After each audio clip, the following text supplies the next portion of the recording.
안녕하세요. 온세상교회 박남신 권사입니다.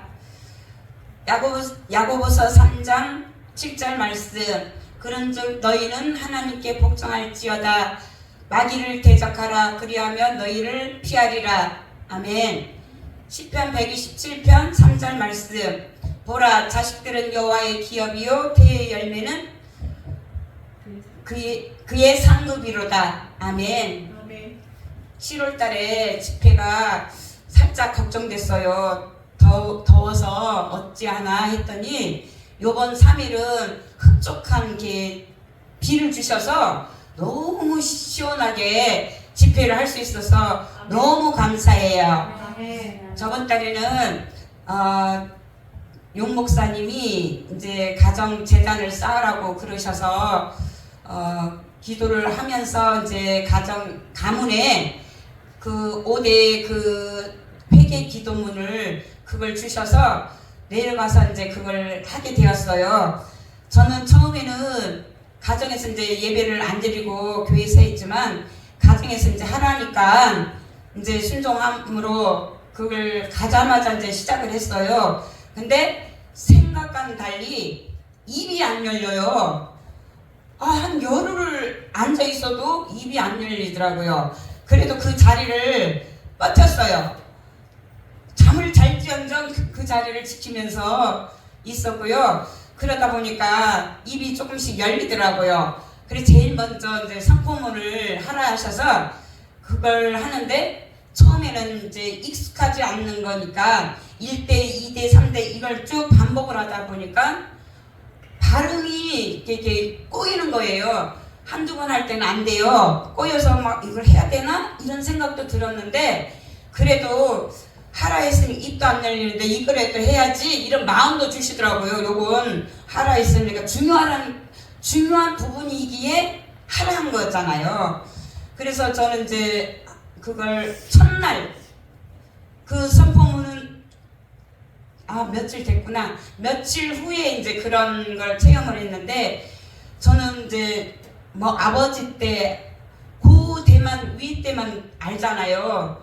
보고 들은 게 있으니까. 근데 그 위 때는 모르잖아요.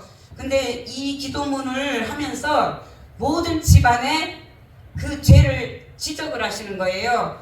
저희 친가 쪽에는 그러니까 제가 어떻게 감지를 했냐면 그 부분을 읽고 나면 막 구토가 나요. 구역질이 한참 몇 번을 하다가 이게 왜 이러지? 이런 생각을 들었는데 이 대에 이런 게 있었구나 이런 걸 이렇게 알게 하시더라고요.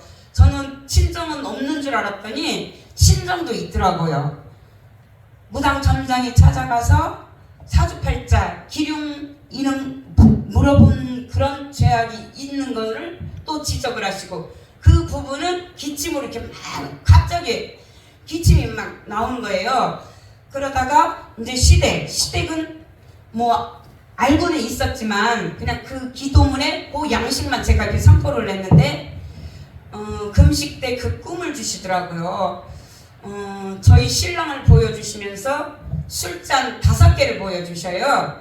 그러니까 어떻게 제가 감지를 했냐면 술잔이 5개가 있다는 건 내가 선포하는 게 5대를 선포를 하니까 5대가 음주 가문이구나 이런 걸 캐치하게 하시더라고요. 그전에도 이제 음주 가문이라는 걸 알았지만 음주 가문이다 보면 음란의 영이 따라다녀요. 그래서 저는 이런 부분을 이제 선포해서 우리 당대의 제가 목적은 내 당대에 끊어버리는 게 저의 목적이거든요. 그러면서 그 꿈을 꾸면서 단어를 보여주셔요. 명백이라는 단어를 주시니까 이거는 확실한 증거구나. 시댁에는 이 음란의 영이 있는 게 확실히 명확하다는 것을 증명해 주시더라고요. 그리고 제가 이제 고시태를 하면서 벌써 1년 6개월이 넘었어요.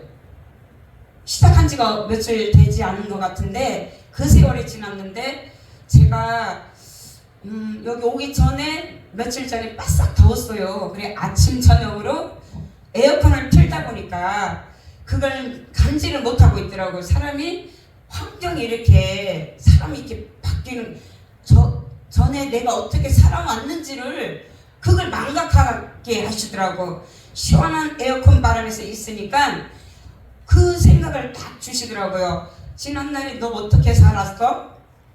저요? 2년 전에 현장에서 땀 삐질삐질 흘리면서 40도가 넘는 현장에 있었죠. 그러면서 가만히 이제 그 과거를 딱 거기를 조명을 해주시더라고요. 그 현장 속에서 너무 더워서 대형 선풍기 있죠? 그걸 1인 한 대를 줘요. 그것도 모질라서 이제 천정에다가 큰 대형 선풍기를 3대를 설치를 했는데, 그 당시에 저는 아무런 뜻도 없고 이 정도로 더워요 이러면서 이제 그런 걸로 사진을 찍어서 배 목사님한테 보냈어요. 그랬더만 마음 아파하시더라고요. 그러면서 그때는 제가 집사였으니까, 집사님 그러면 그렇게 기도하시게요. 여름에는 시원한 곳에서 일하고 겨울에는 따뜻한 곳에서 일할 수 있도록 그렇게 기도하시게요. 근데 저는 그 당시는 막막하잖아요. 그러면서 또 다시 그게 앞으로 이렇게 생각을 딱, 제가 여기 전주 교회를 오게 된 그 시점을 딱 돌리시더라고요. 그러니까 벌써 이제 4년이 다 접어드는데, 그 당시에 이제 저는 이제 현장에서 일을 할 때 감동을 많이 주시더라고요. 그리고 전주 오갈 때 버스 안에서 그런 감동을 많이 주시는데, 정말 돌이켜보니까 그때는 그런가? 그때도 신기하네 그런 건 체험을 했지만 신묘막측하다는 게 지금에서 이제 그걸 느끼는 거예요. 처음에는 이제 성령께서 전주 가라 이런 음성을 듣고 제가 바로 며칠 만에 이렇게 여기로 온 거거든요. 가라니까 저는 가라니까 온 거예요. 뭔가는 모르는데 그냥 온 거예요. 그러면서 돌이켜보니까 이곳에 오기까지 친구를 통해서 두 분 목사님 만나게 하신 게 그게 축복이구나.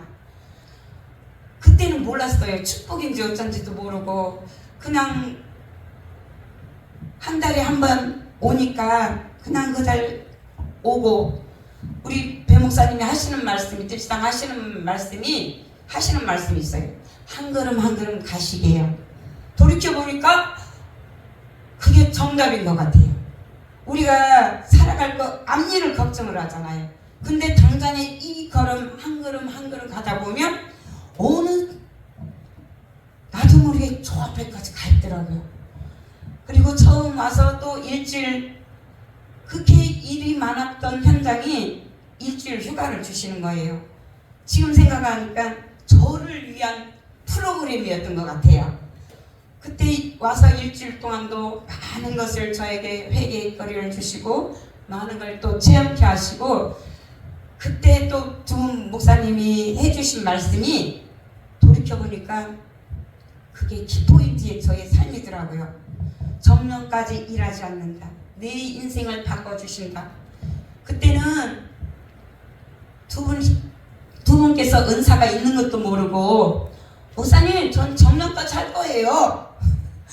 뭘 모르니까, 영적 이런 걸 감각이 없으니까 저는 정년까지 할 거예요.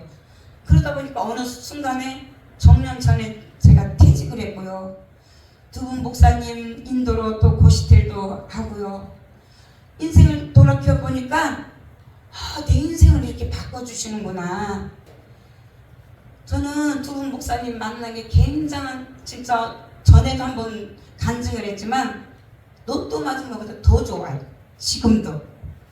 이런 목사님은 어디서 만나겠어요?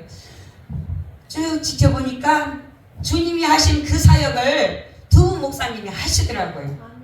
그 사역이시더라고요. 너무 사람도 많으시고 이런 목사님 밑에서 있다는 자체가 저는 그게 축복입니다. 그리고 모든 것이 또한 저에게 자꾸, 저는 지금 당장 불가능한 일들을 저를 꿈을 꾸게 하셔요. 저를 설레게 하셔요. 신명박측한 일로 내 삶을 한 단계 한 단계 업그레이드 주시는 그 하나님이 얼마나 감사한지, 또 꿈을 꾸게 하시고 또 다른 사업장을 바라볼 수 있는 그런 꿈을 꾸게 하시더라고요. 하나님이 하신다 했으니까 전 두려워하진 않아요. 전에는 두려웠어요. 이거 안 되면 어떡해? 나의 힘으로 안 되는데, 능력도 안 되는데, 물질도 없는데, 이런 두려움은 있었거든요. 어느 순간에 담대함이 생기는 거예요. 하나님이 하신다 했으면 하나님이 하실 일이지 내가 걱정할 일은 아니야. 거기에 제가 자신감이 붙더라고요. 하나님, 이 일이 안 이루어져도 제 책임 아니잖아요. 그런 담대함이 생기더라고요. 하나님 감사하고요.